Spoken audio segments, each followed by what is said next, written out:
এবারের বাজেট আকারে বড় না হলেও রাজস্ব সংগ্রহের লক্ষ্য থাকছে বড়। তাই কর কাঠামোতেও আসছে বড় পরিবর্তন। চলতি অর্থবছরে রাজস্ব সংগ্রহে অন্তর্বর্তী সরকারের সাফল্য না থাকায় এমন লক্ষ্যমাত্রা নির্ধারণকে অবাস্তব বলছেন অর্থনীতি বিশ্লেষকরা। মাহাদি সেকেন্দারের রিপোর্টে বিস্তারিত।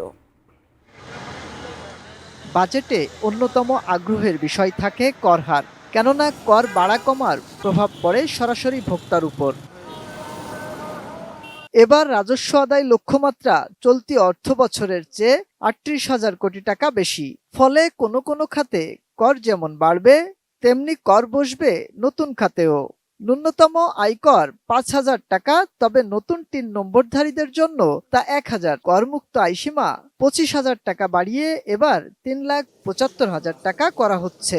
বাংলাদেশের যে কর ব্যবস্থাপনা, কর আহরণ, সেটা কিন্তু is not global standard. Tax base করের জালটা যেন আমি পেছাতে পারি, সবার কাছ থেকে যেন আমি ১ টাকা হলেও কর নিতে পারি, ১০ টাকা হলেও কর নিতে পারি, তাহলে আপনার করের পরিমাণ বেড়ে যাবে, রাজস্ব আয় বেড়ে যাবে।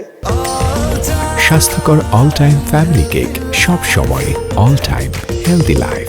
শিল্প খাতে কর অবকাশ সুবিধা কমছে, থাকছে না কালো টাকা সাদা করার ঢালাও সুযোগ। করজাল বাড়াতে সরকার তুলা, খাদ্যপণ্য, সার ও চিনি সহ ২ শতাধিক পণ্য আমদানিতে ২% আগাম কর বসাচ্ছে।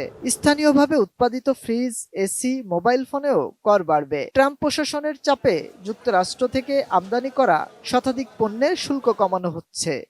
এই 2% আসলে শুধু গার্মেন্টস সেক্টর তো পড়বেই, আরো অনেক শিল্প কিন্তু দোষে পড়বে, যেটা অত্যন্ত উদ্বেগের বিষয়, যা আমি মনে করি গভর্নমেন্টের চিন্তা করা উচিত। আমাদের প্রত্যাশা থাকবে সরকারের কাছে যেন একটা ব্যবসা বান্ধব কর নীতি আরোপ করে এবং এই এনবিআর এর যে হয়রানিমূলক এইগুলি যেন ওনারা কঠোরভাবে মনিটরিং করে।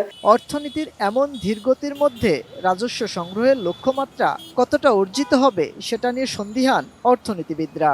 চিরাচরিত পথে যে অদক্ষতা আছে তাতে আরও কম আদায় হবে।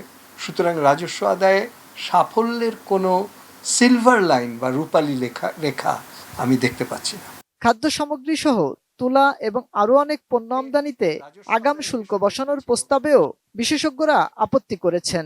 পণ্যের শুল্কের ব্যাপারটাকে অন্তত সার এবং খাদ্যপণ্যের উপর না বসালেই ভালো। মাহাদি সেকেন্দার, এটিএন নিউজ, ঢাকা।